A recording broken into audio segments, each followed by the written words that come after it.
Imagine an entire army, just frozen in time, standing guard underground for, get this, over 2,000 years. Sounds like something out of a movie, right? Well, it's not.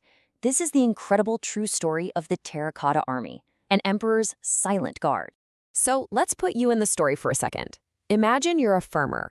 It's a totally normal day and you're just trying to dig a well for your village. Your shovel hits something hard. But it's not a rock. It feels different. It feels man-made. You have no idea yet, but what you've just found is about to rewrite the history books.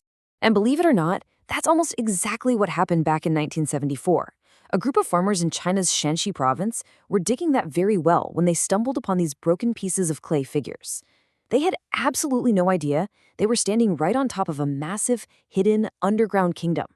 You can bet archaeologists rushed to the site, and they began to unearth a discovery that would just stun the entire world. Which brings up the big questions, right? Who on earth would build something like this? An entire army underground, and why? Well, to get those answers, you have to get to know the man behind it all, the emperor. Meet Qin Shi Huang. And get this, he came to power when he was only 13 years old, a teenager. But he wasn't your average young ruler. No, he had huge, world-changing ambitions. And he didn't waste any time. He went on to conquer all the rival states around him and became the very first emperor of a unified China. I mean, this guy was a powerhouse. He's the one who kicked off construction of the Great Wall. He also standardized things like money and writing systems across the country, which, as you can imagine, made everything from trade to communication way, way easier. But here's where the story takes a turn. For all his incredible power, for all his success, Emperor Qin was terrified of one thing: death. He was completely obsessed with finding a way to live forever. You see, this obsession came from his deep belief in an afterlife. He was absolutely convinced that after he died, his life wasn't just over. Nope, it would just continue in another world, a kind of spirit realm. And he figured that all the enemies he'd conquered in this life, well, they'd be waiting for him on the other side. So what do? He decided a simple tomb wasn't going to cut it. He needed protection, a full-scale, life-size military force to guard him for all eternity. Okay, so you need an army that's going to last for eternity. Obviously, flesh and blood won't work. So what do? You use the earth itself. Let's dive into how this incredible guard was actually crafted from clay. The key ingredient here is something called terracotta. All that really means is it's a type of reddish-brown clay, and luckily for them, there was tons of it right there in the area. Now, to make the soldiers super strong and durable, the finished clay figures were baked, or as they say, fired, in these massive ovens called kilns at really high temperatures. And the way they made them was basically like an ancient assembly line. It was super efficient. First, workers would mold all the individual body parts separately, heads, arms, legs, torsos. Then they'd assemble all the pieces to make a full soldier. After that, the whole figure got fired in one of those hot kilns. And for the final touch, skilled artists would come in to add all the fine details and a really vibrant coat of paint.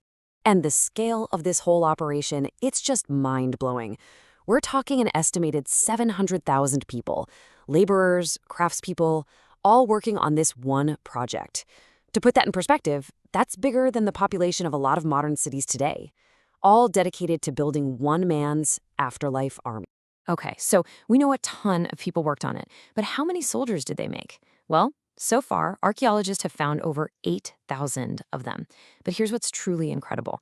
Out of those 8,000 soldiers, not a single one is identical.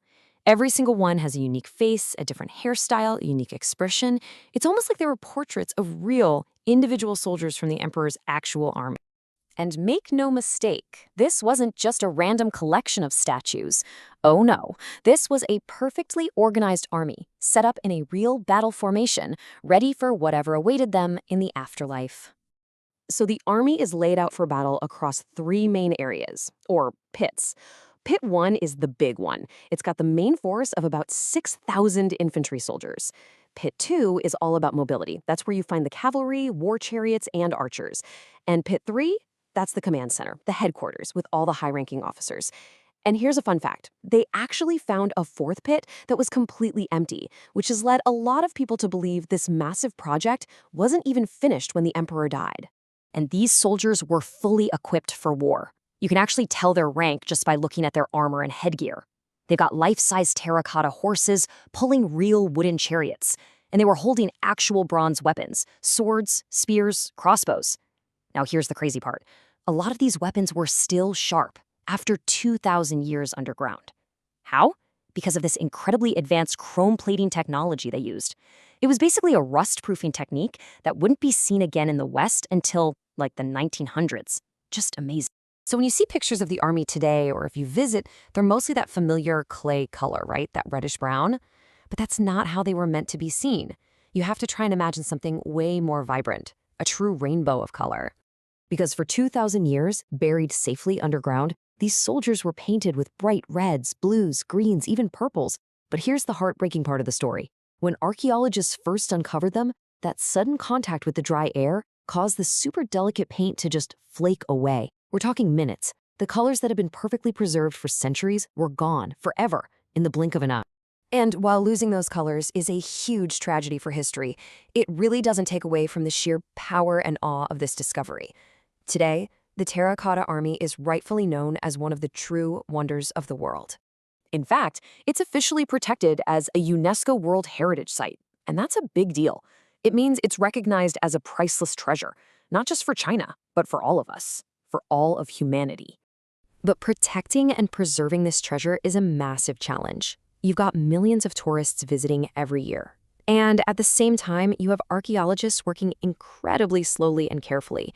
You see, a lot of these soldiers were found in hundreds of broken pieces, and it can take them months, sometimes even years, to restore just a single soldier.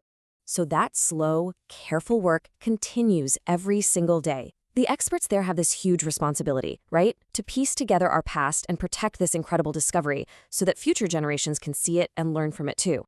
And all of this brings us to one final, huge, unanswered question. Remember, this whole army was built to guard the emperor's tomb, but the tomb itself, it's never been opened. It's still sealed, just a short distance from where the soldiers stand guard. So you have to wonder, what other secrets, what other treasures might still be waiting inside?